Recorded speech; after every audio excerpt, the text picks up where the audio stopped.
I forgot my place in the days that closed me in on both sides, where sun rays creased like shirts and our reflections, they came with blueprints that could be seen in our signatures and heard in our honesty or frailty. It never completely shatters, because there's a solid strength to the quiet and the lonely. Those distant wallflowers towering over themselves, speaking in tones that go on and over our heads, but just listening, it's like I've spread myself too thin, thinly walking at tiptoe paces, trying to retrace those parts of myself that never used to pause before they leaped. Instead, ideas have seeped into my thoughts that are now covering my good intentions until I became just another name and email address on a long list of those people who are wanting but not doing something more. And I know I've said it before, but the human race, we're more like squatters. We just sneak in and we hide until it's ours, forcing busy hours to climb clock towers, firing at the dots to make spots of actual lives that have left stains on the days they've lived.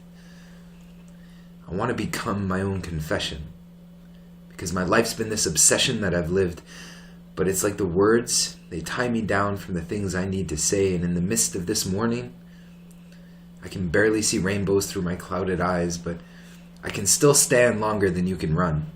And I know that doesn't really make any sense, but fuck it, it does to me. So give this to me. Let me take this. Let me feel this fear and slit every wrist in this room until swimming becomes the way we do this. And through this, maybe some of you might come back with your own posters tacked on walls in the kind of places where all the blood in the world only made us the same color, and in favors will reflect on all those fingerprints we've willingly washed from our bodies, and in sorrow we might borrow enough energy and strength to keep moving forward into that magic realm of what comes next. And those fuck-to-find-those and those hope you find those, because sometimes it feels like the lucky have already been chosen. They're being kept aside already in a place where catching the bus is easy, saying the right thing at the right time seems to happen without even trying. Because I don't know about you, but for me, sometimes, most of the time, it feels like I'm just up against the world, and my bare hands, they're being skinned every time I wave or shake hands, but I still want to say hi to you although I'm bleeding. I'm losing myself right here in front of you, and I'm dying to have the last words I speak be breathed into a room that actually wants to hear something more.